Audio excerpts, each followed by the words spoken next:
What is going on, everybody? Welcome to the Delicate Plan podcast. I'm your channel host, Primitive, and with me, as always, I have Dante. How you doing, Dante?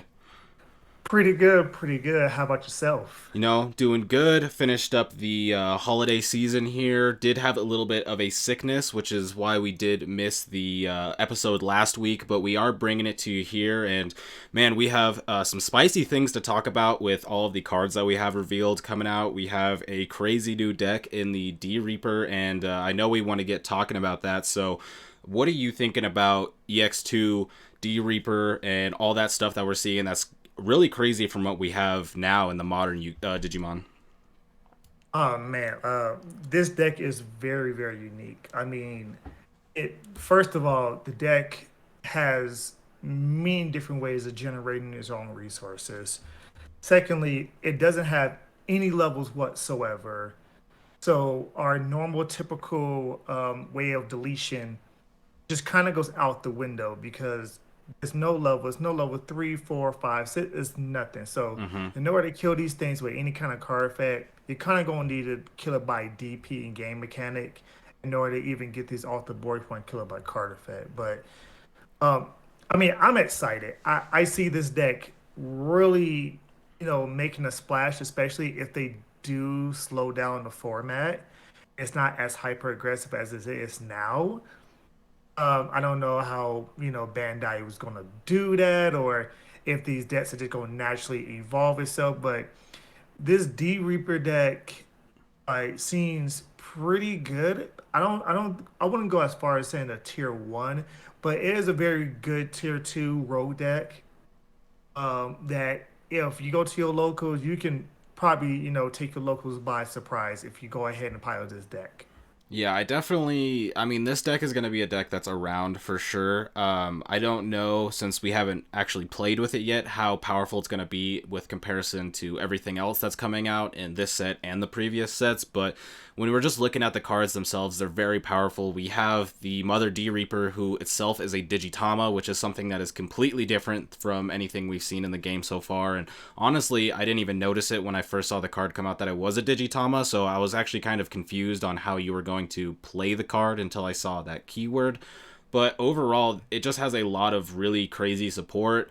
We're going to be having, I mean, just the D Reaper itself, which if you have 7 sources under your Mother D Reaper, you get to play it for 0 with Rush, and then you can unsuspend it and then Rush again. And having something that's swinging for 2 checks at 15k is obviously going to be pretty big because there's not a lot of things in the game that you can hit in security that's going to take it down.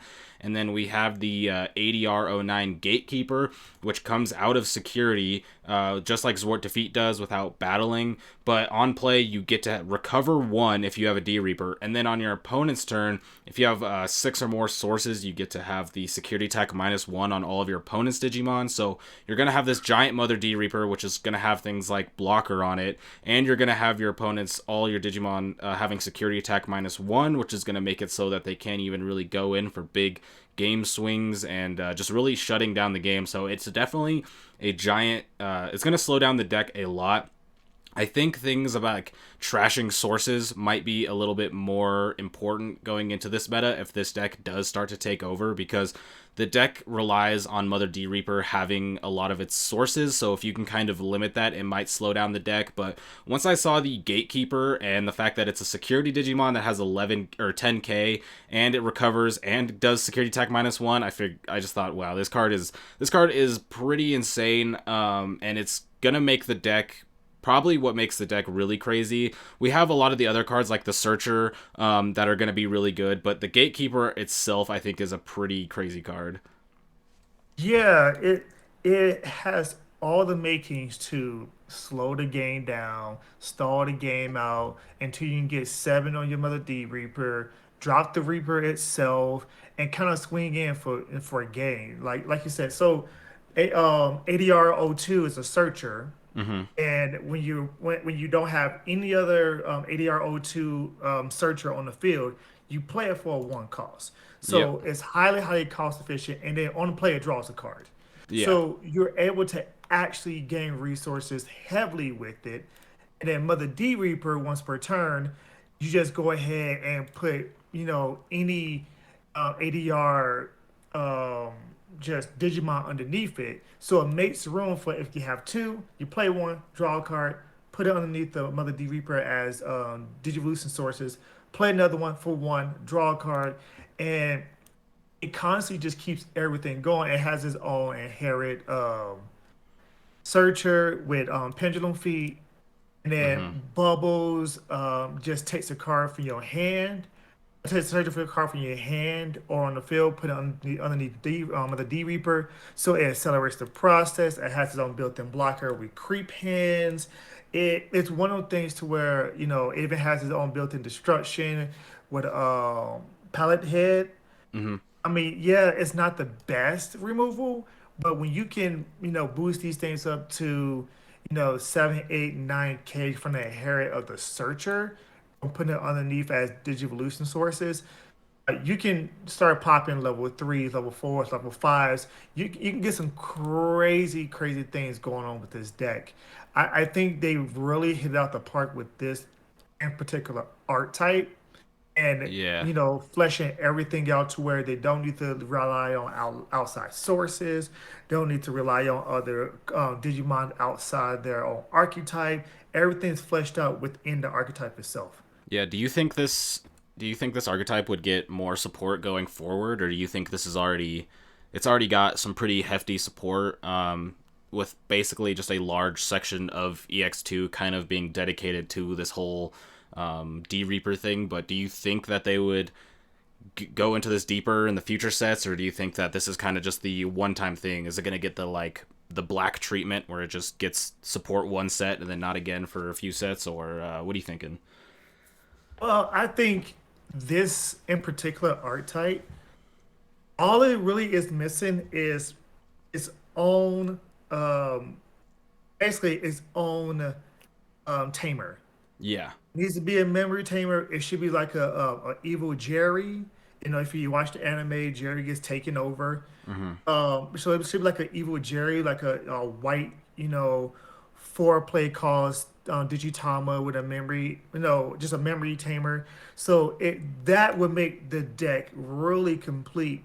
I mean, you can even go as far as on play.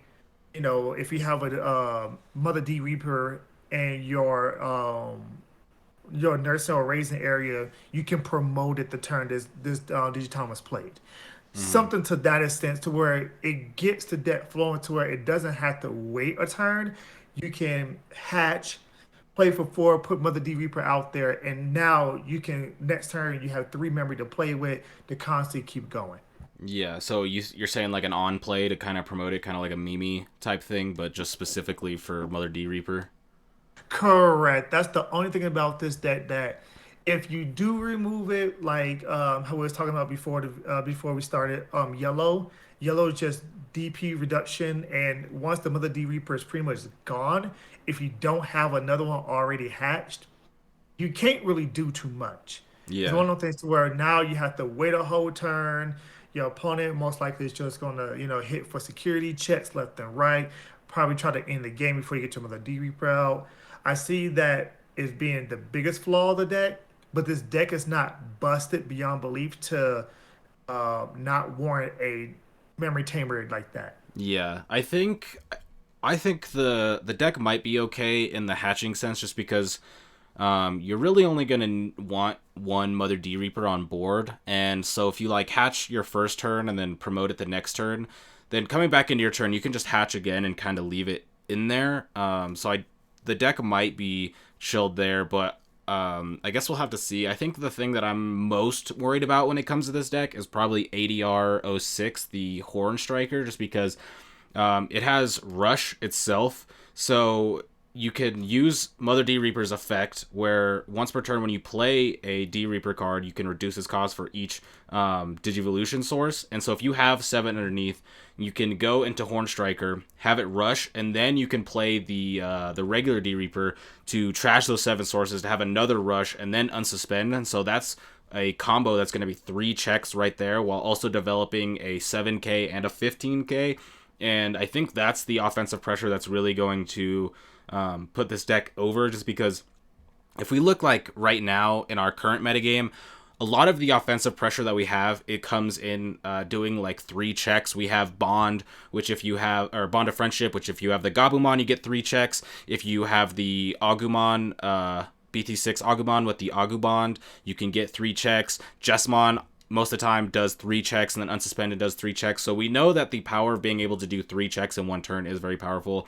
So if you pair the Hero Striker with the Reaper with the Gatekeeper, this deck is going to have a lot of offensive pressure. So I think the decks that are going to be able to get over this are going to have a lot of probably just like straight DP removal or things like that, just because without the level, there's a lot of cards that are going to be really hard to get rid of that if you go unchecked are going to be a problem. Like mostly this Gatekeeper is the card that I keep coming back to just because the just the power of it is so absolutely insane. And so that's why I think decks like maybe Shine Greymon might be good in this, just because, like you said, you're going to have to get over it through just game rule of DP reduction. So that way you can start to swing in, go for big checks.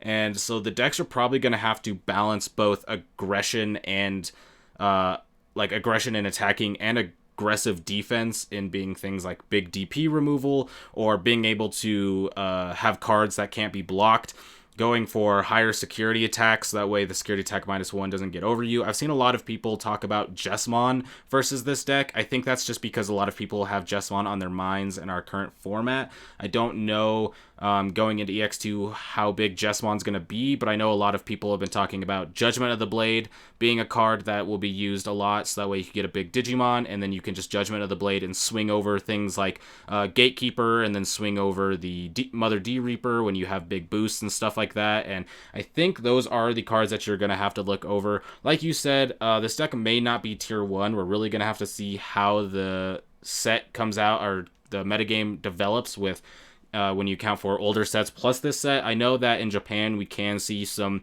preview games of this deck out, but it's so young that we don't really have an optimized metagame, so we don't really know the true power of what this deck could be or how to play against it. So I think that this might be one of those decks that, although it might not be the most meta deck, it will be very meta defining, because it's one of those decks where if you don't have an answer, then you probably just lose. Yeah, I do agree with you. It's one of them decks to where, like I was saying earlier, if you do not have it in your mind whatsoever, or even the back of your mind, this deck can really just run away with the game to where you're not prepared on how to stop this deck. Mm-hmm. Now, I do see, speaking of the D Reaper deck, I do see old school blue, Hexablaumon, Azulamon are hard counters to this deck. It would constantly just trash the Digivolution sources from the underneath by the D Reaper Mm-hmm. and make it to where their original Reapers are dead in their hand and make it to where they can never really go above 15K. It's one of those things to where you can really stunt them Yeah. to where none of the Digimons can attack, especially with Azulamon. You get rid of all the Digivolution sources, or they hard play stuff like Mm-hmm. the Horn Striker or anything like that. They can't attack with it. So therefore, now it's just a stalemate, and Gatekeeper only reduces the security attack -1, while if you attack and you check security with Hexablobon, you get security attack +1, so it'll be an instant wash. So I Yeah. can see old school blue getting rid of the Lucent sources being the hard counter for this in particular deck. Yeah, I think that the trashing the Digivolution sources could be pretty big. Being able to keep your Mother D Reaper or your opponent's Mother's D Reaper's resources really low is going to be very powerful, because if we look at like ADR08 Optimizer, that card is going to rely a lot on Mother D Reapers on play being able to reduce the cost, so that way you could like play ADR08 and then search, and then you could get out anything like, let's say, Horn Striker, and then that's a rush right there. But the Hexablow could be pretty good, because a lot of these cards are going to be hard played on play, and if you could shut down the attack block with Hexablow, that could be good.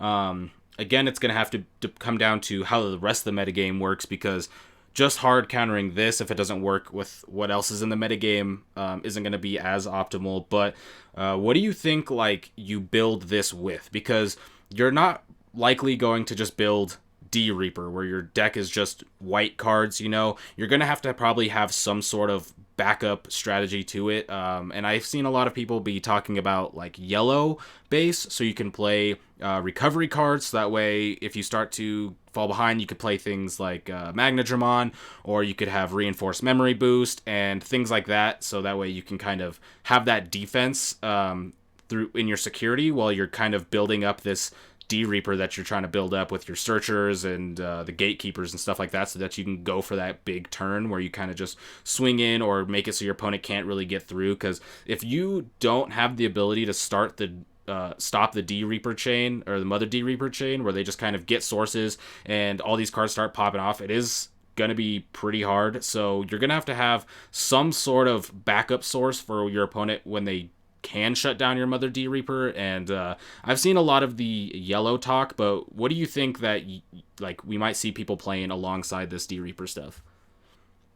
Is that's a very interesting question because just sitting here, I noticed the problem with this deck is it really doesn't have any early game pressure, Mm-hmm.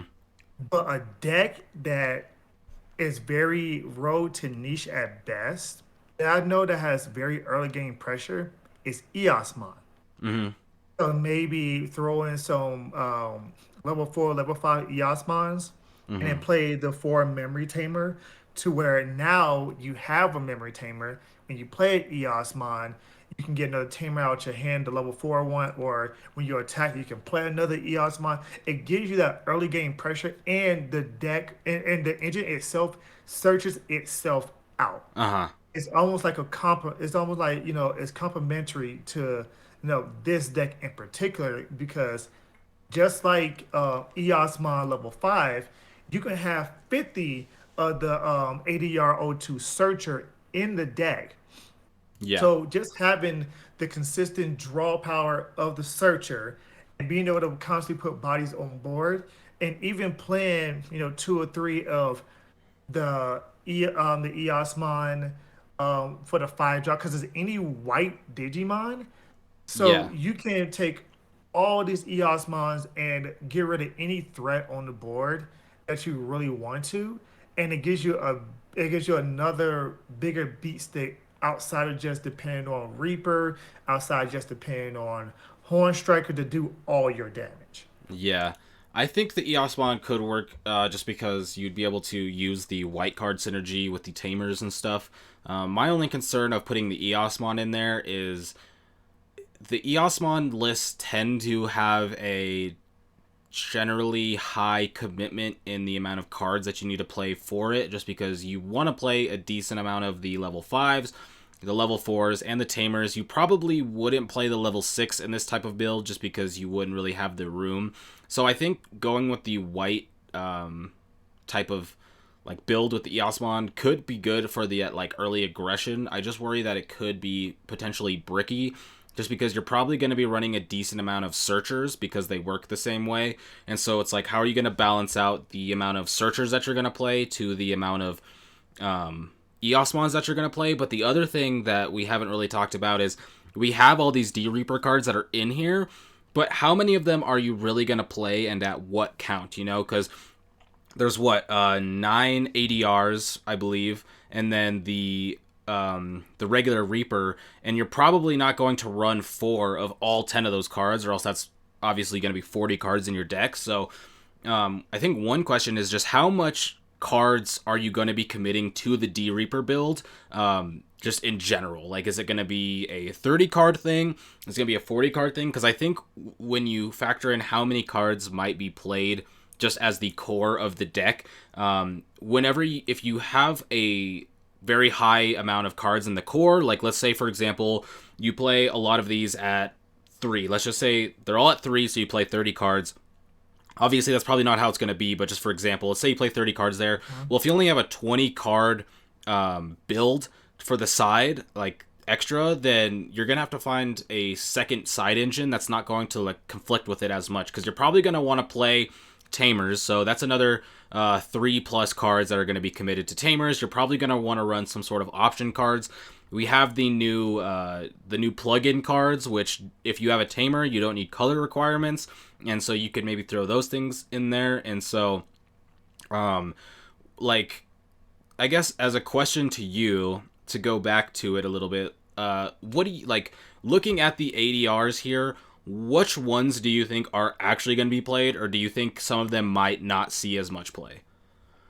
Oh, that's a very good question. I really do think that Gatekeeper is an absolute must at four, Yep, just I because the agree. deck is very, very slow and needs that to be hit out security. Because remember, it's stats. This Yep. actually stats. So if you have Oh two, yeah. it's -2 security. Oh yeah. That's amazing. Oh yeah. Um, ADR02 Searcher, I can see this being 15 cards of the deck. Yeah, you could play a Just lot of having the these. ability, correct, just having the ability to play for a one cost, to draw a card, to constantly keep on going and flooding the field. I definitely see that.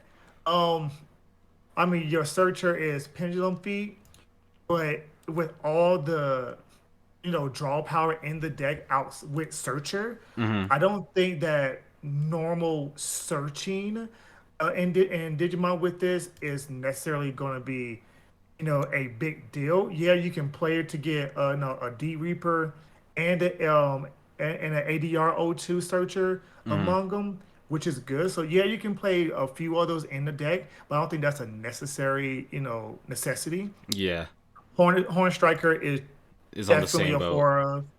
Yeah, like it's one of those things to where like you have to get going in order for Home Striker to be just good. Yeah, And you have to either some get it off of the optimizer, or you have to just be able to play it with the Mother D Reaper. But both of those really rely on lots of sources on the Mother D Reaper. I could see the Horn Striker being a 2 to 3 of instead of a 4 of, just because it could be a little clunky if you aren't getting up there in memory. Um, and then the optimizer, I feel like the optimizer is one that should probably be pretty high up there, just because you if you can get it to play for like 5 or less with your Mother D Reaper effect, then being able to play this and just get 2 D Reaper cards on the board for the cost of one is going to be pretty big at like swarming the board in general. And then that gatekeeper, I agree that gatekeeper is going to be at 4, but thinking more about the gatekeeper, I think with the gatekeeper, the yellow package recovery does make a little bit of, more sense to support that, just because it's like the same thing in security control. You're playing, I mean, Cordramons and Zwart defeats and stuff that come out of security for free, and so you want to keep that recovery up, get some more stuff out for free. Kind of works the same way with the D Brigade deck, and so I could see if Gatekeeper is that strong that might be why the people are talking so much about yellow, because you kind of want to support this card enough to where.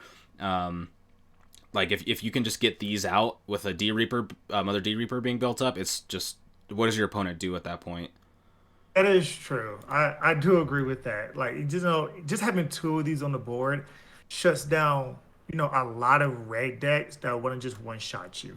It shuts down a lot of decks that can give something as, inherit plus ones and anything like that. It makes it to where they Digimon pretty much useless when they're attacking a player. I mean, it has so much potential, and like you said, the plugins, just look at the plugins and giving something +1 security, giving something jamming so it doesn't die.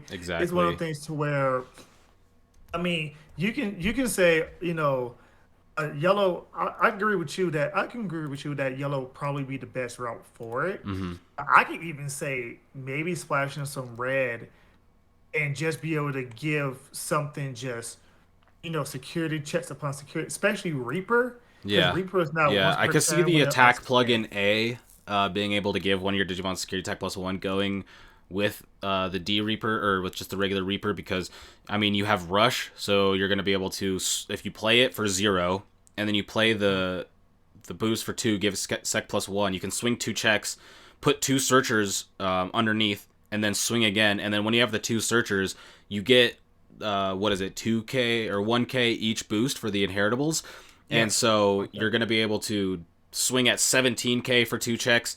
And I think that might be where a lot of the aggression comes from, that and Gatekeeper. So I could see cards like that definitely being thrown in there, just because the plugins are so powerful with the fact that they are colored cards but don't require like you don't really need a color on board as much as you just need the tamer, and so they're going to be Correct. very universally used. And so when I'm looking at the D Reaper deck, I feel like a lot of what you need is just kind of to find that aggression fast enough to where your opponent can, or where you can outpace your opponent if they're a little bit more aggressive. And so I could see that red plugin being used in there.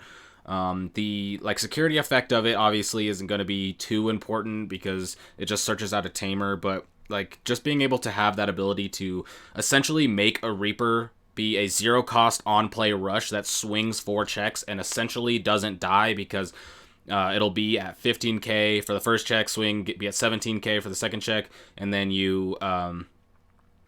and then it doesn't have a level. So there's a lot of option cards that are just going to not be able to delete it in general. So I could see this Reaper being a pretty big issue as far as for your opponent when you're playing the Mother D Reaper deck. And there's just so much crazy stuff with this deck. It's honestly kind of hard for me to almost comprehend this deck and think about it in a context that I haven't played yet because it's just so completely different from pretty much anything I've played in any card game ever.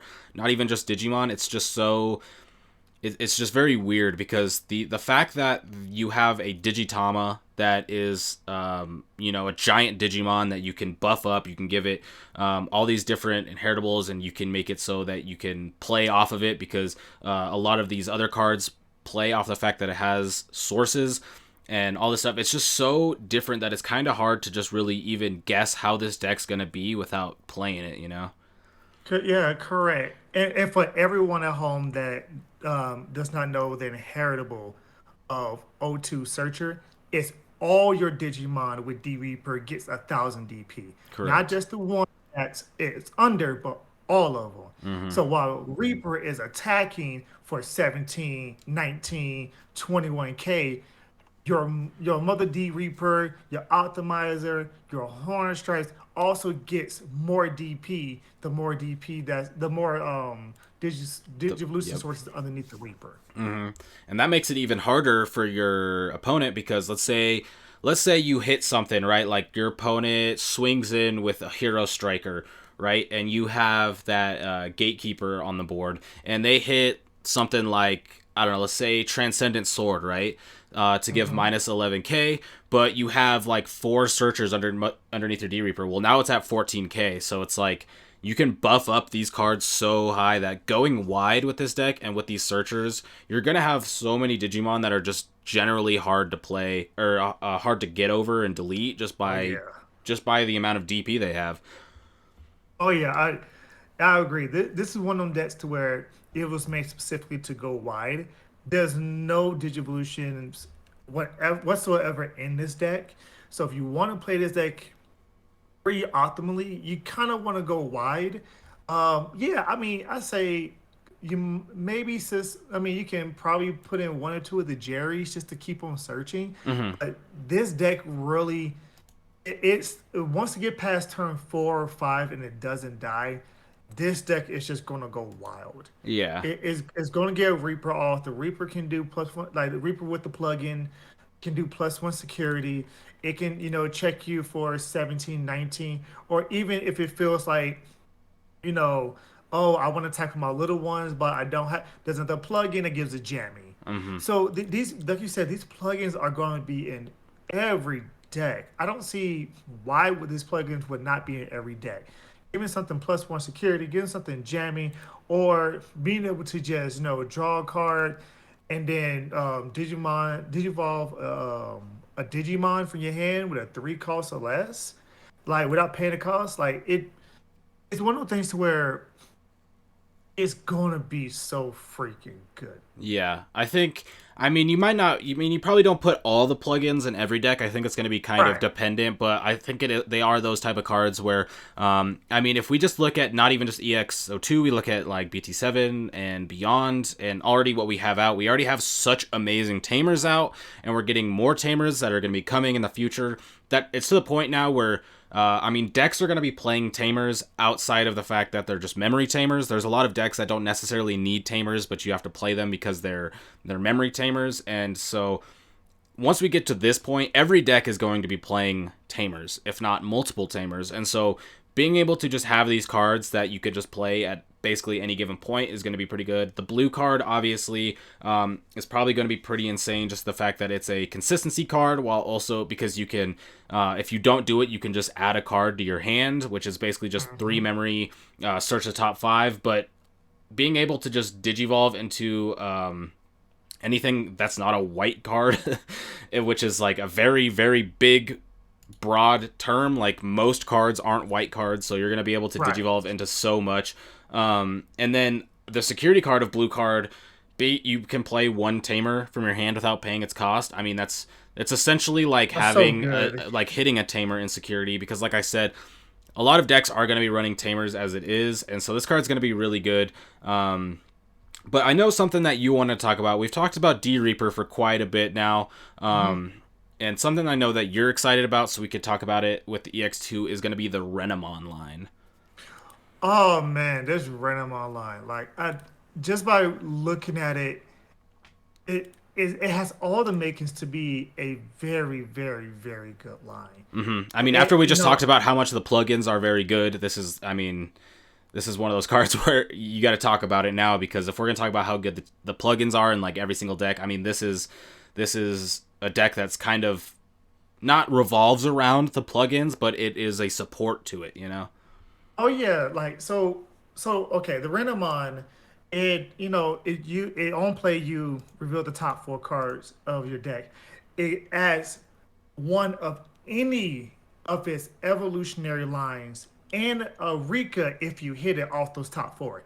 So it's not just one of those things to where oh you get only a specific part of your evolutionary line. You can Yeah. get any part of your evolutionary line and a Rika if you hit it. Yeah, yeah. It's just that good. And then the Cubamon, when Digivolve you get a plug-in. If you look at the top three, you get a plug-in if you hit one. Yep. And then the Talmon, you're able to play Rika for free when you digivolve into it. And then there's a Kuamon, when you digivolve, you unsuspend one of your Digimon. And for each tamer, you get a option with a plug in his name from your trash to your hand. And I So mean, it and if we're gonna talk about for each tamer that you have in yellow, I mean, even now, without the future cards coming out, yellow tamers are insane. TK, TK, TK Kari, Kari, Kari, they're already insane. We're gonna get Rika that goes with it. But one thing that you're yes. talking about that kind of just passed by over a little bit is, I mean, these inheritables are insane. Like, let's say you get a Renamon into Kyubi into Talmon into Sakuyamon. That means when you play a plugin, you are what giving minus 3k, minus 2k twice, and gaining a memory. Yes, and that's not even with the whole Sakuramon ability to when you play an option card with a two cost or more, one of your opponent's Digimon gets minus Exactly. 3K, so Yep. you're doing 7K just on one evolutionary line for playing an option card. And it's pretty much, for free if you go up the chain properly. So you're basically deleting, level four, I think all level fours and some low end level fives with this evolutionary line. And so it has this built in spot removal already, and the consistency is just insane. Yeah, and it's spread. I mean, it's not all one effect. So you could give minus 3k with Sakuyamon to one, minus 2k to Talmon, minus 2k with Kyubimon. I mean, it's like a very, um, I mean, it's kind of a low grade shine in a way, Yeah. which kind of is funny because this is another yellow mega that kind of works around with your tamers on board. Obviously, a whole different way, but the other thing that's crazy is it just says a memory with 2 cost or more, which when you read the Sakuyamon, it's kind of obvious that that is supposed to go alongside with the plugins, just because they are 2 cost. But I mean, you're going to be playing a lot of other cards that are higher or like option cards that can be 2 cost or more. So it's just Memory this boost. is yeah, memory boost. This is just a type of card where if you have this line going, it doesn't even have to be a plugin. Obviously, the plugins work, but it's going to be pretty insane. And then if you have like a better way to gain a bunch of memory, which we know Yellow has a fantastic way to gain a lot of memory with its with the tamers, with blinding ray and stuff like that. I mean, the thing with Sakuyamon is its effect is not once per turn. It's just your turn. So if you like bring back a bunch of plugins and then you just start jamming them out, you have like, let's say you go to 6 because you have TK Akari and a TK Akari or something, just for example. You bring them back, and then you just jam out like two attack plugins, and then you play like a blue card or something, and then you can swing with the Sakuyamon for like 3 checks or something, and while also getting rid of minus 9k from your opponent's Digimon. It's just there's going to be a lot that this card can do. And I understand why you are so excited about it. I am as well, just because I love yellow. I love things that revolve around having tamers. I think it's a really cool mechanic, but it's just so interesting. And then you just have so much good support. I mean, the Talmon having the Wind Digivolving, being able to play a tamer for free is really nice. It does, in a way, I would say compete with Yellow Rise Greymon, because Yellow Rise Greymon has a very similar effect, but it just can be any tamer. It doesn't have to be specifically Rika, and it does have the security attack +1 inheritable. So I think the Talmon and the Yellow Rise in this type of build could be competing just a bit if you're trying to get those tamers on the board. But I mean, just these inheritables are insane. The Renamon inheritable is just so ridiculous. Oh yeah, I man, like just looking at this line, just reading upon it, I mean, this can be, Shine 2.0 easily. You can even throw, some Shine Greymons up in here, some Rise Greymons, just to have them up in here with this deck. Um, this deck just is any option card. That's the crazy part about it. It's not, Yep. oh, I have to only play a plug. No, it's any option card, 2 cost or more. Not, oh, just any yellow. No, any option card, Mm-hmm. 2 cost or more. So if you want to, you can play this in a Jorgus deck and it can be yellow purple. And you can play, you know, Oh uh, God. Underworld Calling for 4, bring back purple Digimon. Guess what? All these inheritables are triggering, Yeah.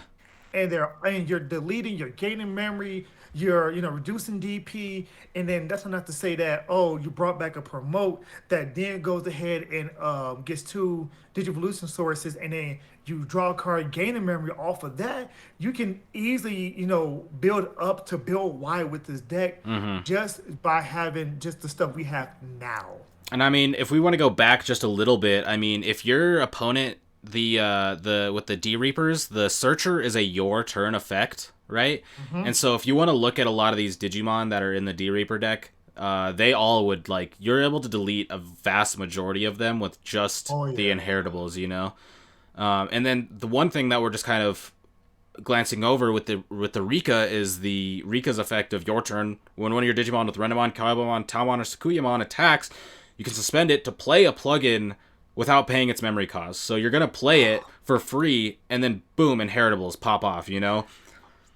Oh my goodness. I glanced over that part. Oh my goodness. And it's even a memory tamer. Like this deck is gonna be probably the best yellow deck when this drops. Mm-hmm. Like I want to say Shine is still going to be good and great, but I think Shine takes too much setup though. Shine's just one of those decks though where Shine will just always be around Hmm. because Tamers are always going to be around. Shine doesn't That always is have to be a correct. good deck, but Shine will always be viable. And by I mean viable is a term that can have different meanings for other people. Some people it's like, oh, it has to be like tier 3 to be viable, but like it's a card that you can play, right? Like if you're playing this deck and let's say you're playing 8 tamers, 7 tamers because you're playing, whatever tamers you have, you could splash in Shine, and then if the D Reaper deck does come to the point where you kind of need that DP reduction, it's going to be a card like that. Speaking of tamers, what do you think of Suzy and Lotmon? Because with the Lotmon, we have a on play recover one for free, so it works like the Salamon, but it's on play, so more convenient. But if you play the Suzy Wong for 3, you can just play the Lotmon without paying its memory cost. And if you have 3 or fewer security cards, you get to just recover right there while getting a tamer on board.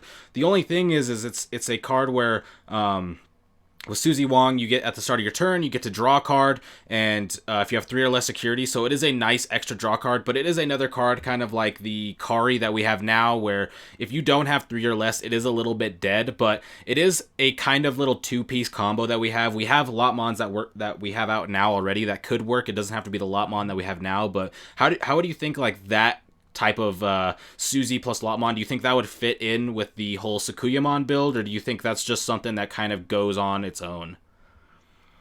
I honestly think that with the Suzy and the Lockmon, I can actually see it being built and being put into EX.02 Shine Greymon decks. Mm-hmm.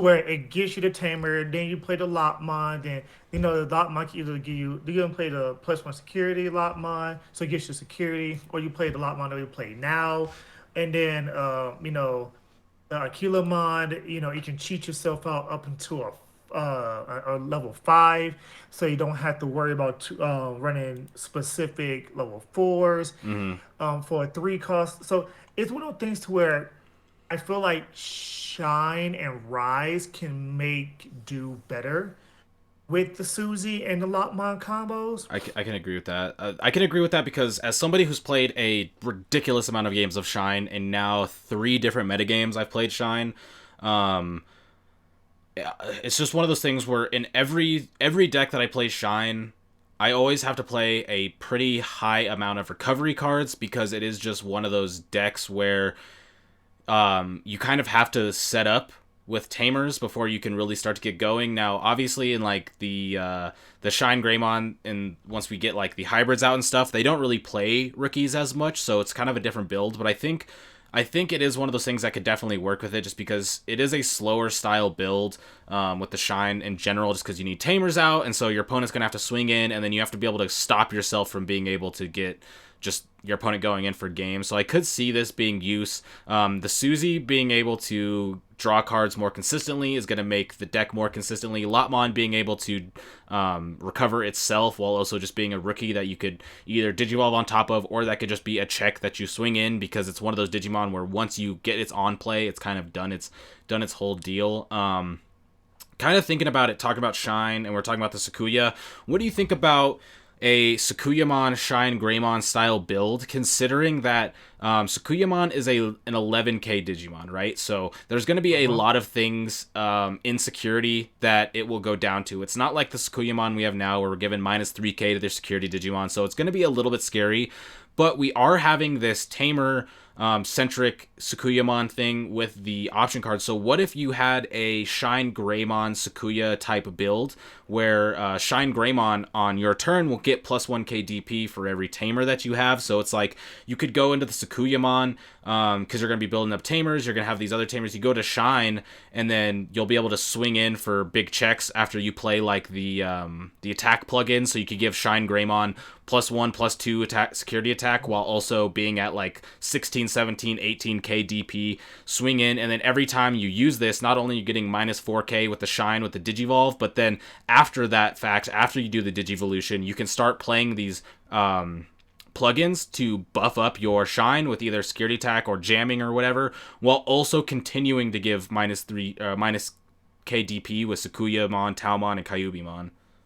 Oh yeah, I'm gonna call it right now. I think Shine Greymon and Sakuramon are not gonna be tied at the hip when it comes to EXO2, Mm-hmm. for the simple fact that the inheritables don't need Sakuramon in order to pop off. All you need to do is play an option card. Yeah. Them Mm-hmm. being able to play, Rika for free, which Rika is the yellow tamer. Rika's a memory tamer. Rika gets your plugins. And so it gives Shine Greymon a early game, turn 2, 3, 4, to actually play the game that it wants to.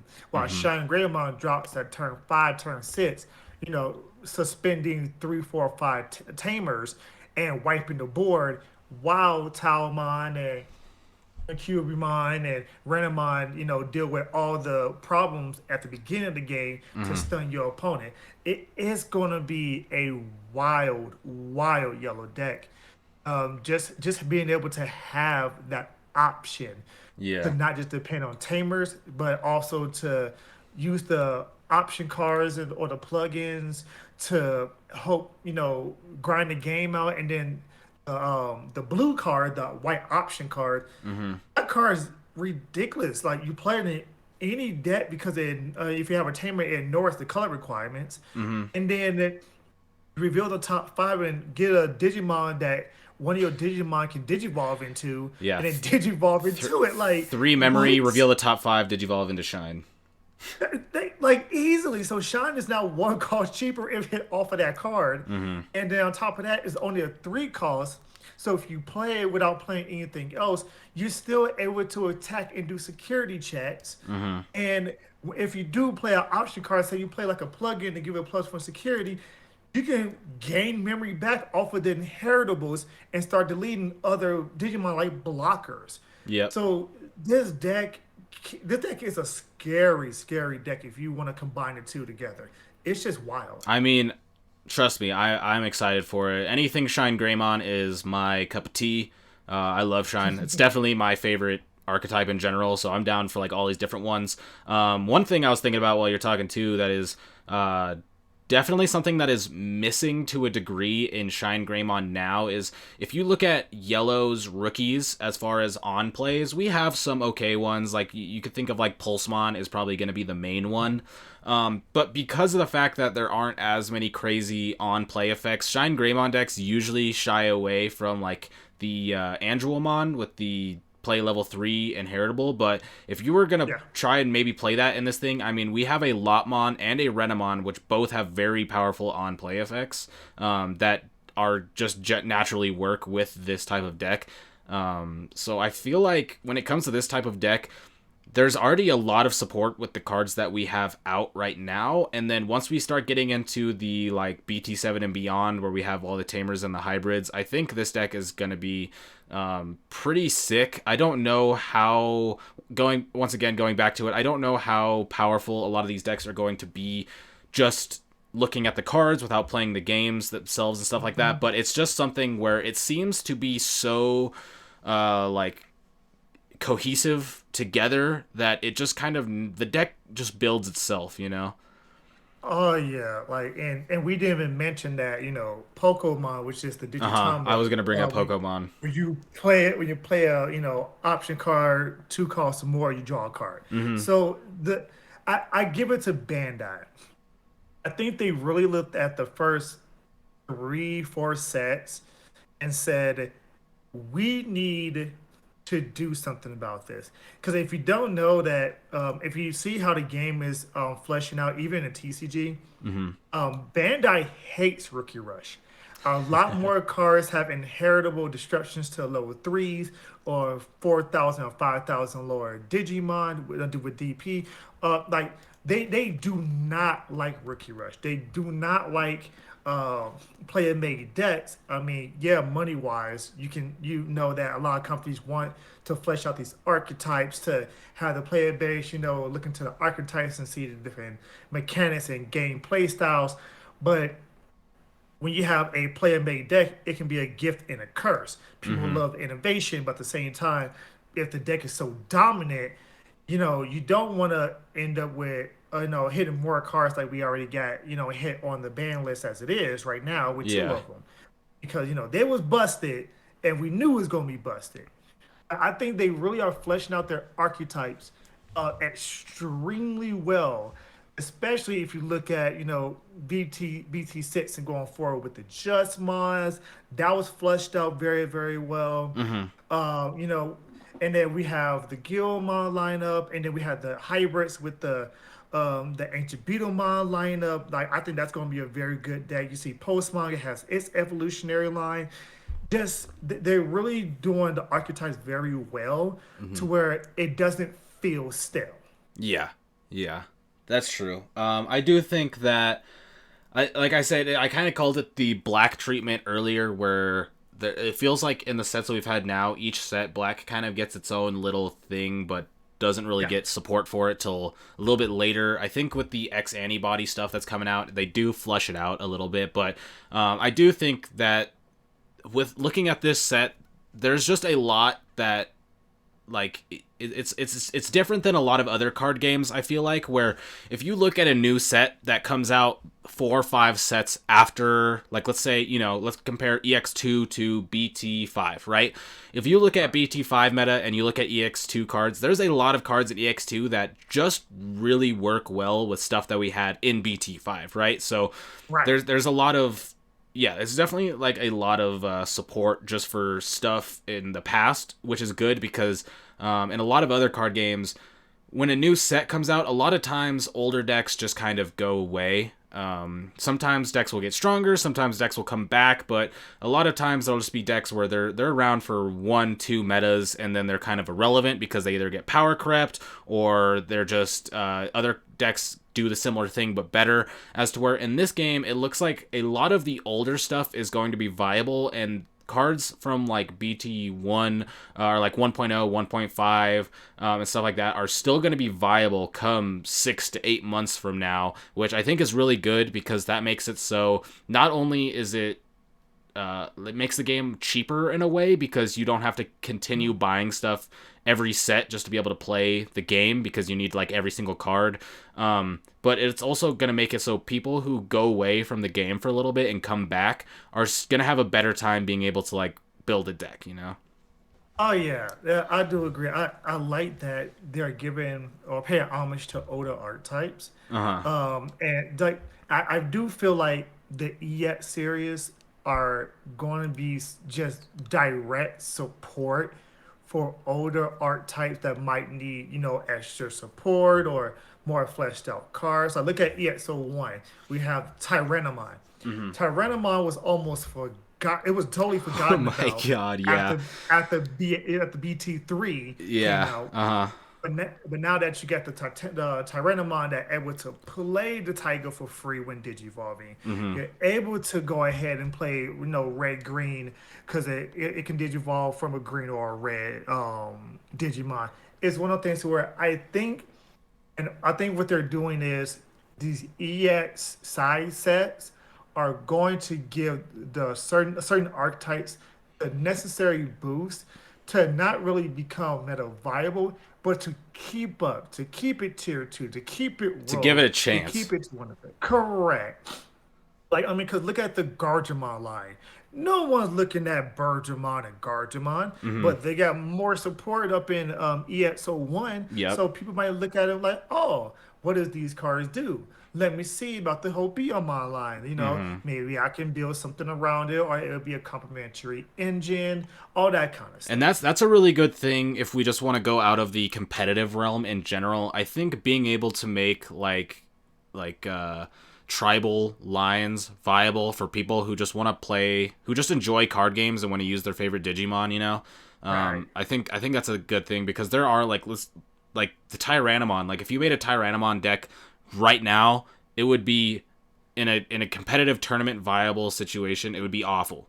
Like it would not, you Yes. would not be able to, and even when you get support, it's still probably going to be in that general plane where the top tier decks are probably going to be better than those tribal decks. But if you were able to like take somebody who's like, I want to play a Tyrannomon deck, then they could at least have a chance versus their other friends who might not be as competitively mindseted and stuff like that. As to where now it's like if you give two people who don't play that much and you give one of them a Tyrannomon deck and you give the other one Gabu Bond, there's still going to be a completely one-sided match just because of Yeah. just general card by card strength, just individually. Yeah, I do agree, but I will say to that point that the color blue is going to be the top dog, if not top two color, period, from this point forward to the foreseeable future. Mm-hmm. Like between Imperial, between Gobblebond, between just all the support coming out with the Jorgus deck, it blue is going to be that relevant color. You got Hexablow might make a return as a good rogue deck for a lot of these decks that have to build up, Mm-hmm. evolutionary sources in order to play the game. You have the new Waymon that's coming out that plays like the Gurumon that plays out with his Digivolution sources. The hybrids like to keep their tamers as inheritable sources. Mm-hmm. My personal favorite deck, the Alphamon Dual Growmon deck. Mm-hmm. We need Digivolution sources. So blue just it is so versatile for stripping the Digivolution sources and for having the power that it has in Gabubon, Mm-hmm. that blue is going to be a top dog from this point into at least EXO2. I mean, I unless Renamon and Sean Greymon totally dethrones it, I don't know. I think blue is just that color to play if you want to have a competitive edge. I mean, the thing about blue too, is with the dual color stuff coming out. Blue is just, I mean, there's blue green and there's blue yellow. So I mean, just the directions that you can go with it are insane. I mean, already now, pre dual color, like before anything, BT5, right? I'm playing Imperial Dramon, and I'm playing an Imperial Dramon deck that has green megas in it because I already have Dino Beamon, right?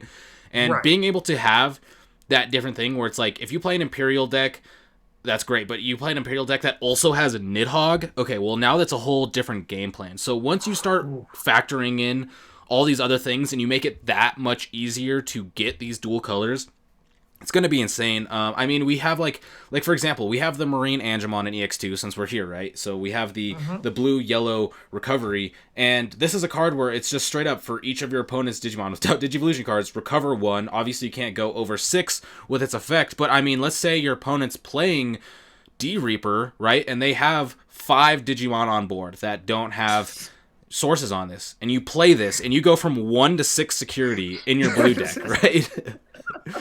That's like insane. it's one of those things. Like, I'm not saying Marine Angemon's gonna be the most viable card, but it's just one of those things where if we're gonna talk about the strength of blue in general, the fact that it's going to be able to dual color with more than one color, and both those colors being very relevant in what they do.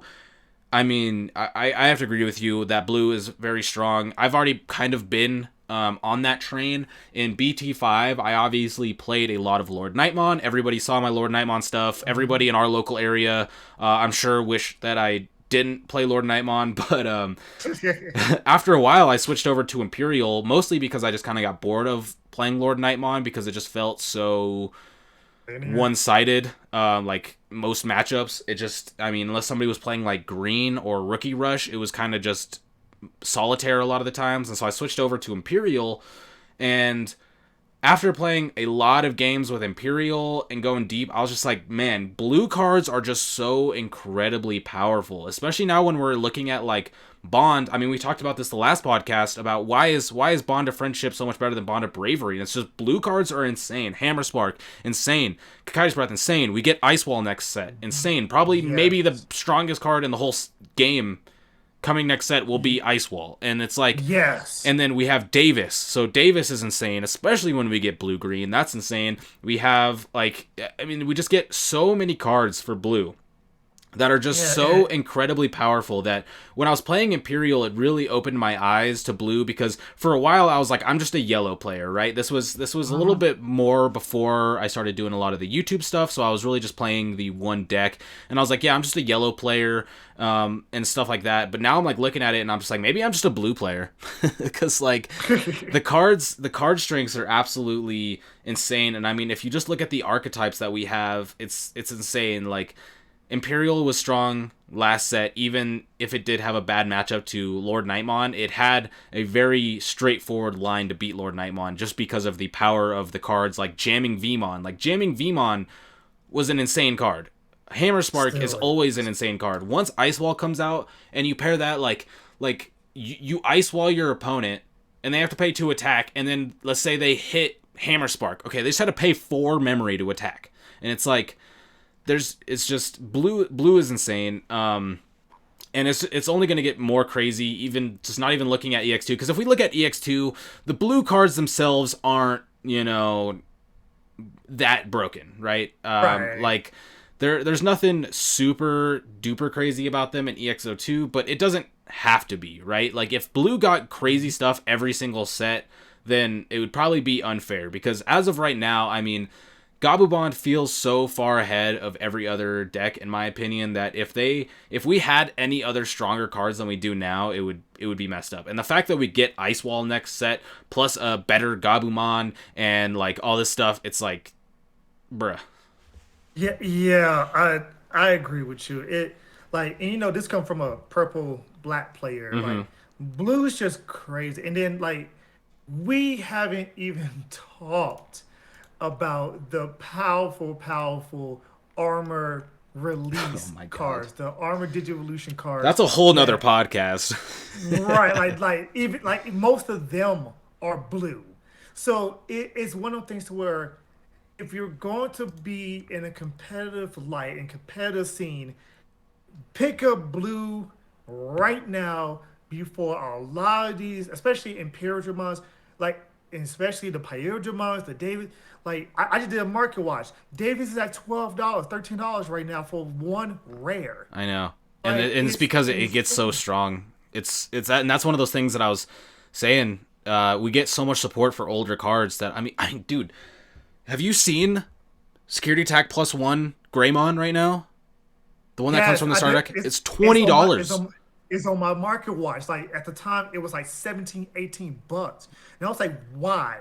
Why is this card so much? If you need to buy the structure deck, go buy the structure deck. It's two in there. Yeah, Like exactly. I can that's literally, pure value. like right now, most places you can go buy a starter deck and make like a $20 profit. Easily. Like, I mean, it's insane. I was like, why would you buy this card individually? Just go buy one of those one of the starter decks and have a profit Yeah, exactly. I was easily. talking to Chris yesterday, and I was just like, yeah, I guess I was saving my second playset, but I mean, if I'm gonna dump four starter deck cards, I bought the starter decks for like $30, like Right. 6 months ago, Like and now I 29, can 30. Yeah. flip them for $80 for four of the cards, and it was like, I mean, even imagine like some of the cards if they didn't get reprinted. Like, remember when Gaia Force was a $12 card before it got like two reprints or whatever? It was like these older cards Yeah. definitely get this crazy support. But I mean, yeah, blue. I mean, blue is just we got crazy cards for blue right out the gate this game. Like right when this game dropped, we already had blue cards. Each set, we're getting more crazy blue cards. Davis is a card that probably, I mean, $12 Davis is probably, like, we're going to go to the point where when dual color comes out, like that Imperial deck comes out, I'm sure people are going to be going back to being like, man, I wish I bought Davis when it was cheap. Talking about like $12 Davis. It's gonna be 15, When twenty like, yeah, dollars. when me and you, I mean, I got my playset of Davis for like probably $1.50 a piece, and so it's like, Right. and it's what else is going to go up. And the thing is we've seen, I guess something we could touch on really quick, talking about cards that go up. I mean, we had the announcement of Beelsmon Blast Mode, and the Beelsmon that came out skyrocketed in price, insanely Yeah. high priced, like instantly, because it's one of those things where it's just like people are prepping now, and the price is gonna spike and then probably go down and then spike again, and so. These older cards are definitely getting support. I mean, Gallantmon Crimson Mode's coming out, so Gallantmon prices are going up. Gallantmon prices already went, like, all these red cards spiked super hard when we had that Guilmon announced that was going to be able to Highest 10, warp up. $11. I know, yeah, I know. It's What? it's it's insane. So yeah, the game's definitely supporting older stuff, which again is good.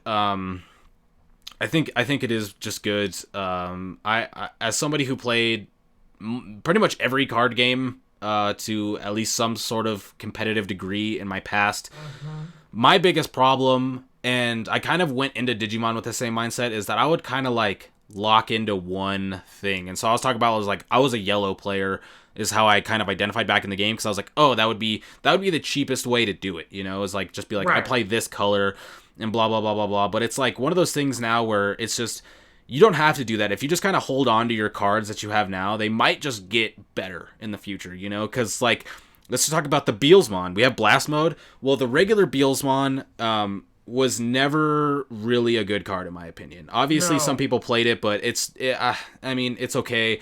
People are playing it in Three Musketeers right now because you're already playing like 6 to 8 Impmon naturally, so you can warp up, and you got the better Impmon from this set where you can like bring back your Beelstar, so you can like place Impmon, bring back a Beelstar, warp up to a Beelsmon and stuff like that. But it wasn't that great. But now, boom, Beelsmon Blast Mode comes out, and then we get what is it, I and Mako, and it's just Yes. like those two cards come out, and boom, Beelstar is now a card that just like went up like 180% in price because its viability with the announcement of this card went up so high. How viable is it going to be? I don't know. But if you look at Blast Mode, being able to go for an Impmon and then warp up, skip all your Digivolution sources, just warp up into Beelsmon, and then you swing, and then you can go into blast mode. And for every 10 cards in your trash, it gains sec plus 1, and you're playing purple. And as somebody who plays purple, you would know that your Mm-hmm. trash gets 30 cards in it pretty quick. Easily. So it's just like, okay, now I have this 15k level 7 that took me like 3 turns to get into, and now I swing for 4 checks. And when digivolving, by the way, I get to delete all your opponents with the highest level. So it's just like you have a couple big things out there, like a couple level 6s gone. Yep. Yep. It's so, oh my God. Like, I was looking into it and I was like, this is crazy because what they're doing with purple, they're trying, like I said, they're paying homage to the older sets. Because if you look at, I want to say it's BT7 Mm-hmm. with the My Oldest Mine stuff that's coming out. Um, No, not BT7. With the my Osmond stuff coming out, Yep. how they want to play their team out the trash, Mm-hmm. how they want to constantly, trash things, trash things. But now you having these purple Digimon that don't trash from your hand, they trash from your deck. So when it comes to EXO2, you're going to have a solid core that wants to be trashed from your deck to do any kind of crazy stuff. Mm-hmm. And they're supporting this deck 2, 3 sets before this even comes out. And Yep. purple loves trashing. And if you give Mm-hmm. us the ability to trash from the deck rather than trash from my hand, it's just gonna make it that much faster. Yeah, and the EXO2's got the Corona Destroyer too. So it's when it's trashed from your deck, Yeah.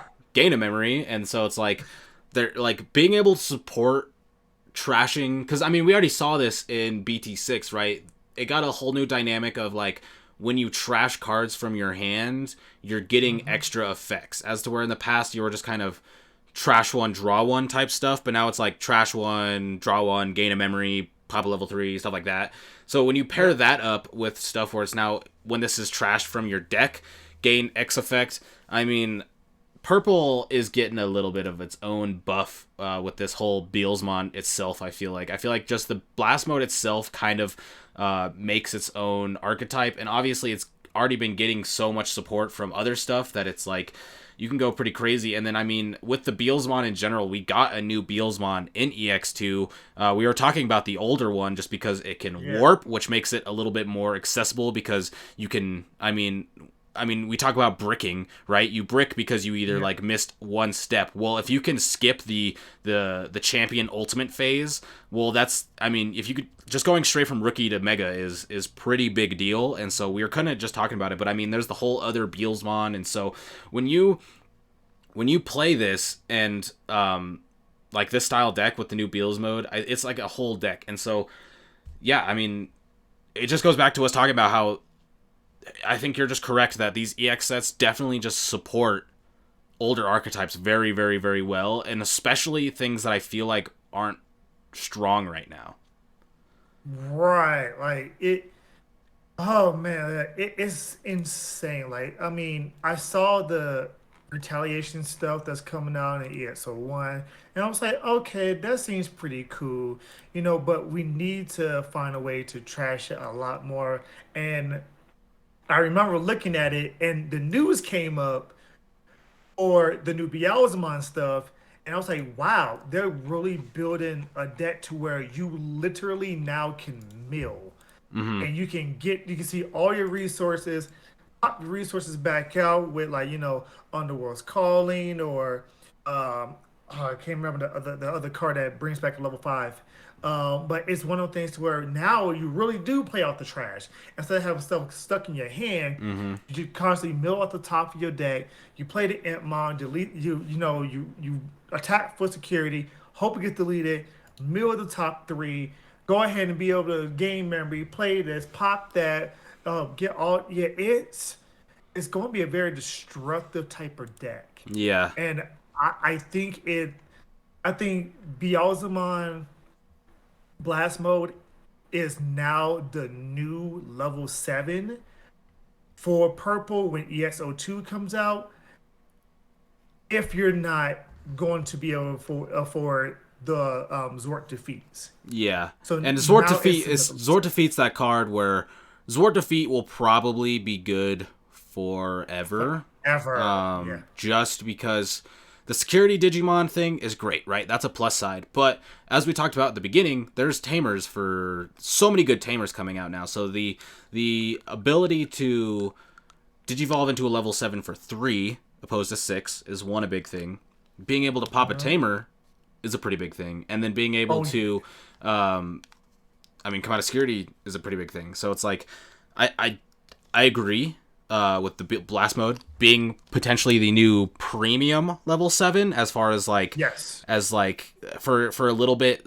Regular Zwart was kind of the premium, right? You would go Mega Digimon Fusion into Zwart, and that was a really big thing for a while. But Zwart defeat will always be good, and so I think it's Uh, like one of those things where it's like these will definitely fight, because especially with now, I mean, this set gives more tamer support in the the plugins, saying if you have a tamer, ignore this color requirement, and if your deck's yeah. playing around attack plugin A, and the only way they can play it is if they have a tamer on board, and you can pop a tamer. I mean, that's gonna be good. But I think just come this set, the Beelsmon stuff's going to go pretty big, and since you get a tamer that kind of goes along with the blast mode, because I said that like being able to digivolve for 3 is a big thing, but the thing is with I and Mako, you can go into the blast mode for 3, so it kind of that isn't that big of an upside on Zwart's end. So it's definitely, this is going to be the premium level 7 with blast mode, but Zwart's still going to be around for Oh probably yeah. forever. Oh yeah. It's like Zor's one of them cards to where you can't power creep that card. Because if you power creep that card, Oh you're my gonna make god, it already does any so much. deck We didn't even mention it's on right. deletion. Right. Like we're gonna make any card that power creeps that card for level 7 is going to be considered broken. There's no air quotes, it's going to be broken. Yep. Like Zord defeat is already a good balanced level 7. I can honestly probably say it's probably the best level 7 that we have in the game. Right now, no doubt. But I would say no doubt. I think right now it's obviously depends on the deck and everything, but it's just, I mean, it does so much, and the fact that it's multicolor to Digivolve is also a pretty big thing, which adds power to it, because it's just like, oh, it doesn't have to be. As where Beelstar is like or Beelsmon's a purple Digivolve. I mean, Zord Defeat is like, we see it Digivolving on Machine Germons and stuff right now, and so yes. and stuff like that. So I don't know, man. I mean, this Beelsmon Blast Mode card is definitely, I think, what purple needs, because I mean, if we just look at BT5, purple was hurting.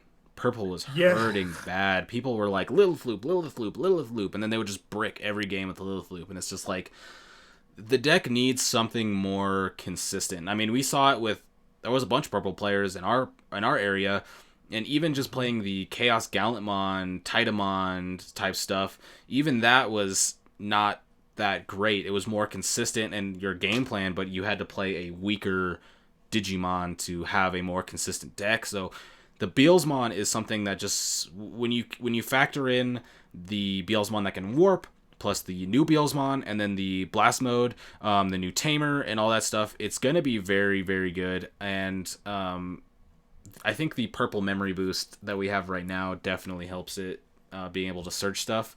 I think that'll also be a card that is going to be good in this deck when you're looking specifically for Beelsmon, the cards that say Beelsmon and Itmon. Oh yeah, definitely. I do think if we're gonna go to a super turbo build, you like I think Great Memory Boost is probably gonna be ideal because you mill so much Mm-hmm. that you want to get that Digimon back, set up for next turn, be able to go into Beelzemon, be able to attack, and then be able to just go into blast mode, start pop now start popping Yeah, cards. I mean, and I think that's the big thing about I and Mako. I and Mako's effect Digivolves Beelsmon Blast Mode from trash for 3. yes, for 3. So you're just like, That oh, I milled it, darn, and you're just like, your fist bumping in your head, you know? like, oh, I milled it. Okay, yeah. I am Mako. Yeah, let me go ahead and digivolve it for 3, draw a card. Now Mm-hmm. let's get going. Yep. Yeah, and I keep on going back to everything that we're saying. So, like, just imagine this blue card in every deck. European is no level requirements to it whatsoever either.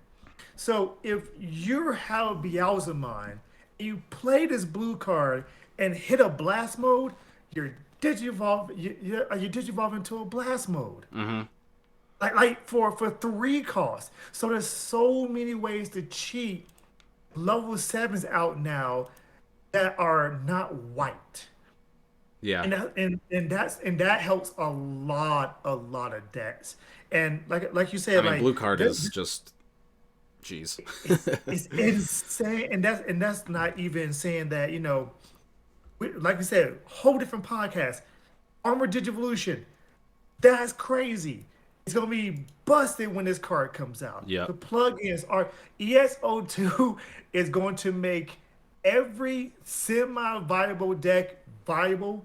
It's gonna make every busted deck busted, and every deck that needs consistency way more consistent. And I think this is where we're going to see maybe a shift in Bandai's thinking when it comes to generic support Mm-hmm. after this set.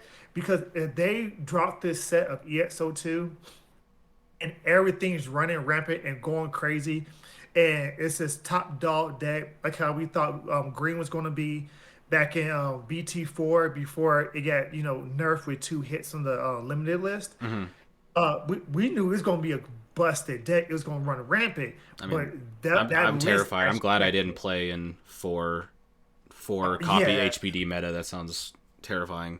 yeah, it was gonna be crazy. We knew this, that you can digivolve from three all the way up to six for one cost. Like it was gonna be insane. Mm-hmm. And so this is great generic support. But I will play devil's advocate. I want to think that if they keep up with the EX line being this good, we might end up seeing another deck that just run rampant. And we thought that in Lord Nightmine was a snooze fest. We might see a deck that actually plays solitary the first three turns and you don't do nothing. Mm-hmm.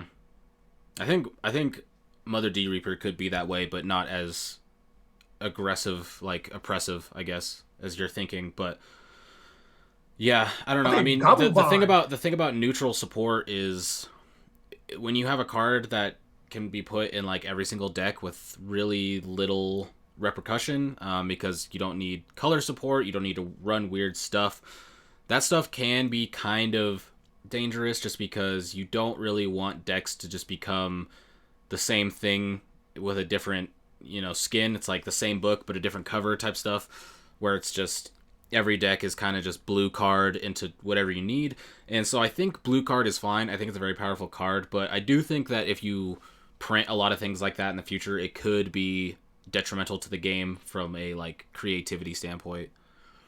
Yeah, look at Gobblebond for example. Like, I mean, even you were saying, being a Gobblebond player, sometimes you break in your hand and you don't open up very often like. Mm-hmm. But just having something like, the plug-in giving you Gobblebond plus one security, or having the blue card to look for that Gobblebond or that hybrid Lobomon that you need, or something like that, and then be able to just digivolve on top of it.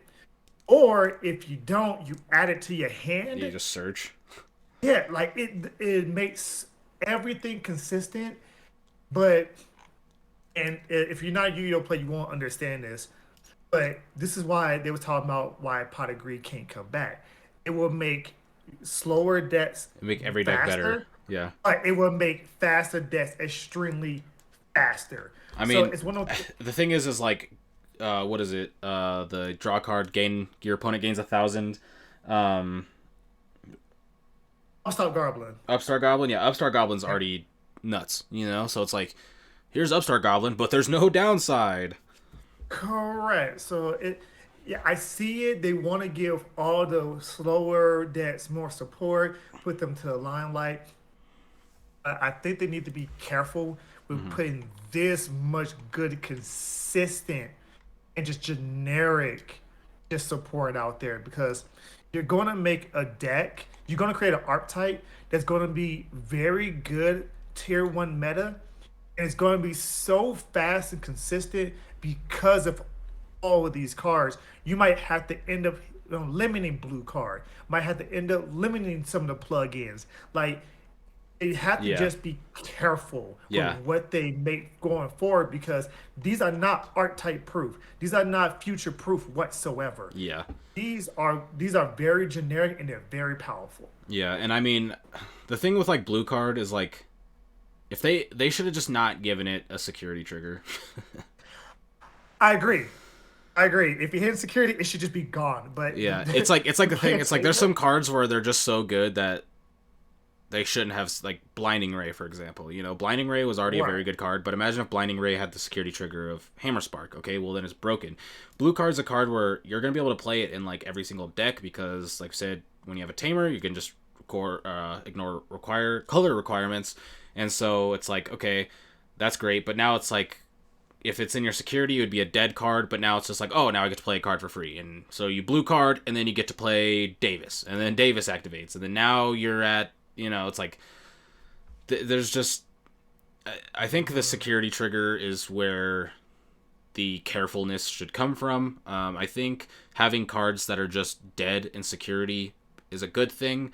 because that lowers it, lowers the power level of it where it's just like, oh, I need the security check, and it's just like, oh, my opponent's Digimon lived and nothing happened, and so it's like that would kind of neutralize the blue card just a little bit. Yeah, I agree with that. Like if he just went away, if it was hit out security, that means if it hits security, you don't plus three cards off of one trigger. Hit security, play Davis. Davis, we got the top three at this card. Oh, I ended up the blue card in my hand, so the next time I'm gonna then blue card it, and then look, Digivolve, draw a card. Like it is so much like craziness. And then that's not to even include things like the generic, Kalumon that when you digivolve into we have Gilmon, Renamon, or Entmon, like we was talking Mm-hmm. about the Entmon line, you can play it for one from your hand, Mm-hmm. and then during your turn, when you digivolve, you rest the Digimon, you gain a memory, draw a card, and then you give a Digimon 3,000 DP for the turn. Mm-hmm.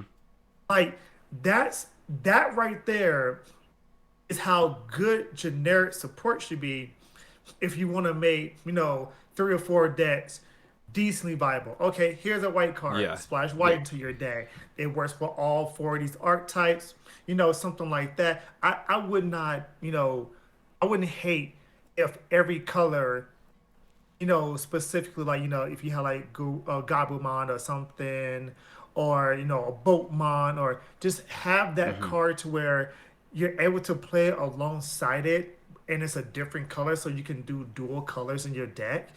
And being able to draw, gain a memory once per turn, all that kind of stuff. Like, it's one of the things where Calumet is, in my opinion, how a balanced generic support Yeah. for archetypes should Yeah, no, be. it's balanced very, very well. The fact that it doesn't have a level, I think, is very, very key because you can't Right. attack with it, which is good. But you Yeah. can't also just be like, oh, I can't attack with it, so I'm just gonna digivolve on top of it, and now it can attack type of thing. It's a 1K DP. It can attack. It's very easy to get rid of if you want to get rid of it, but it does support multiple things. It goes along with the whole theme for people who are more into the anime, and so it can have more attachment to it by having some sort of effect, that would kind of work how the anime did by having support on all these other Digimon. So I think this, like, you're correct. Like, this is how you keep a neutral card that can go in multiple decks, but not have it be something that's like overbearingly powerful. Because by like gaining one memory and drawing one card and giving your opponent 3K DP, yeah, that's good. But I mean, like, we do that with Matt, and Gabubon. Like, it's just like, Yes. oh, I promote, I gain three, draw three cards, and it's just like, whenever your opponent says that to you, you're like, that sucks. Yeah. Like yeah, I agree with that. That like this is how you balance a card. Hmm. Like blue card, I hope they have blue card in mind from this point forward because it's not future proof whatsoever. I really do think that they need to make sure that the tamers are not more busted. They need to make sure that the option cards are not more busted. They need to make sure that, the art type is art type specific or color specific and not just really splashable. You can make something busted in purple like, hey, on play, trash the top three cards of your deck, and if you hit two of those cards with Digimon, gain a memory. Mm-hmm. Like, but it's purple specific. Yeah. Those cards are good, but just having something generic like that, it's a little scary in my opinion. I want to see what they do past EXO2 going to BT9. I'm very hyped about it. Alphamon's been announced to be the one of Digimon on the cover. Mm-hmm. So it's an X antibody set. We're gonna see Black Gate Law support. Like I'm hyped about BT9. I want to see how they flesh out the archetypes from this point forward and how good the support is archetype specific versus generic support. Mm-hmm. Well, I agree, but at that point, we've been going for almost an hour and a half now, so I think we should probably start wrapping up. And to do this, we did ask you all for some questions in the comments, and so we do have a question for you this week. We have it from the Marvel Champions Monthly, a fan podcast, so a fellow podcast here. They said, "What's your favorite aspect of the Digimon trading card game that helps recruit players from other games?" Um, in my opinion, I think it's very simplistic. I think a lot of other card games, when you break outside of your opening hand, there's really nothing else to do. And I think Bandai really did take something from Dragon Ball to where they made like, okay, we need to make sure that it can't be like Dragon Ball Super, Mm-hmm. but it needs to be one of those things to where no, they rewarded for playing the game. So being able to digivolve and constantly drawing cards, being able to now gain memory. It's very simplistic when you throw somebody a deck and you teach them the basics. It's very easy for them to pick up on. Like I tell everybody, if you want to play Digimon, find you one or two level sixes, and we can build a deck around it. Mm-hmm. And we can make it as consistent as possible. That way, you can play your favorite Digimon. They're printing all the Digimon that we see in the anime. They've been printing Digimon that they just created, and I think it's Gaiomon. Mm-hmm. Uh, Yeah, they uh, got uh, all the new Ghost Game stuff that was right, announced as like promo cards and. right. Like that is the kind of thing that, and I brought over a few people from the Yu-Gi-Oh side, our locals, Mm-hmm. and they're playing Digimon. And I got two more people that's asking me, hey, what deck should I build? I'm like, okay, what's your play style? And different play style. It's so versatile that you can come in as this being your first TCG and do great. Or you can come in as this being your fifth or sixth TCG like myself Mm-hmm. and still do great. Yeah. It's very balanced. Yeah, I have to agree with that. I think for me, I'd have to agree that the simplicity of the game can be very appealing to other people, but I would go from it from like a different standpoint where it's like, let's go. I mean, we both played Yu-Gi-Oh, right? And Yeah. if you go to a Yu-Gi-Oh tournament and you go up to a judge, right? That judge who had to take a test and do all this stuff to be certified still probably doesn't know every single interaction in the game because of timings and chains and Yeah. card text and where the comma is, blah, blah, blah, all that stuff. It can get very, very complicated, and it can make learning the game a little bit intimidating just because there's so much that you have to know, and if you don't know it all, people can kind of take advantage of you with that ruling and stuff. As for Digimon, the way the game works is once you learn the things like turn player priority and like stuff like that, it's very simple, and you're going to be able to make a lot of ruling calls yourself. I kind of like help as a judge kind of part-time at some of these locals that we go to, and most judge calls are just like a 1 to 2. It's just like a yes or no thing, and here's why. It's like it's not Right. like a very deep. It's just like, okay, this happens first, and then this happens, and then that happens, and a part of that is because there's just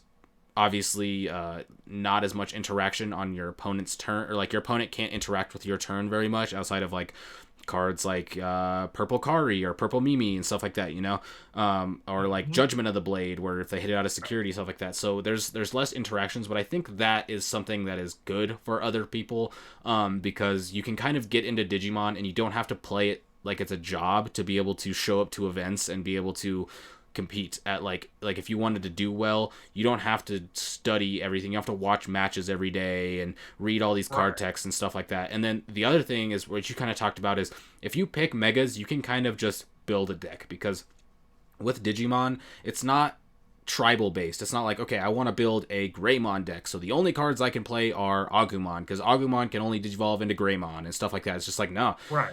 Agumon can digivolve into whatever level 4, and then that can digivolve into whatever level 5. So it's like, the way you build decks is just more simplistic. The way the game plays out is a little more streamlined and a little more simplistic. And I think that's something that is very good, because if you look at things like Yu-Gi-Oh! And Magic, or even kind of Card Fight Vanguard, these older card games that have so many sets come out and have these very intricate interactions, it can just be very intimidating for somebody to come from another card game into the card game if they don't have like the Mhm. resources to have somebody kind of hold their hand through it. As where with Digimon, I mean, you and your homies can go get a starter deck, and you learn the first few interactions, and then you're kind of good. You only have to have a few things that you really need to learn after that.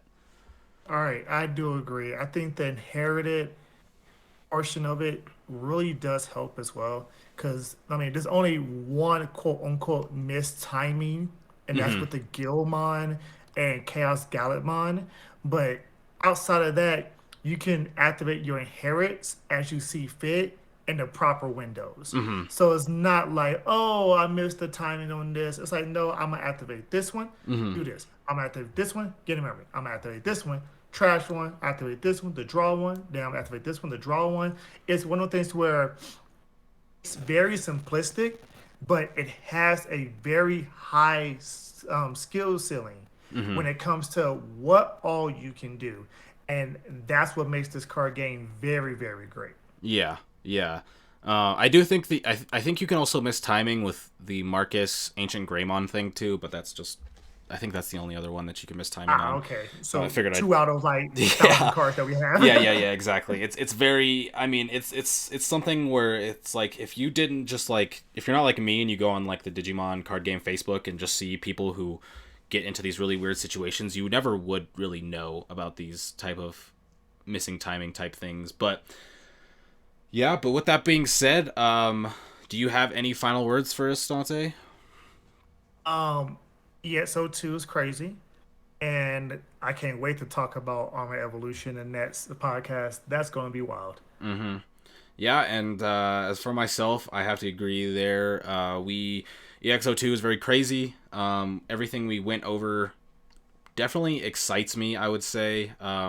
There's nothing Hmm. in here that really worries me about the game outside of maybe the blue card, but it's not worrying enough to where I feel like it's going to just ruin the game. It's something that the card might be a little powerful. It might be something that they look to limit on a ruling standpoint, or something like that. But as for the most part, EXO2 looks very good. It looks very fun. The fact that a lot of other stuff is getting support, and we have this new crazy archetype in the D Reaper is very exciting to me. But overall, it is going to be very cool. So if you all enjoyed, please like and subscribe. We are going to be bringing this to you every week. Obviously, we did mess last week because I was sick, but as long as nothing crazy comes up, we are going to be having this to you every week. And we love doing this, so we'd love to get your guys' feedback about everything. Let us know anything you enjoyed, anything you didn't like, anything that we could improve upon, and we will definitely take that all into consideration. A lot of you have been asking us to put it on Spotify and other things like that. That is something that we will be working on. It is a little bit of a timely process, so it will take a couple weeks to get it all approved and get everything on there. But once we can, we will be having the podcast both on YouTube and Spotify. We will upload the older episodes that aren't on Spotify yet, like this first episode, the first episode, and this now second episode will also go up there once we get that all set up. So we will have that all for you.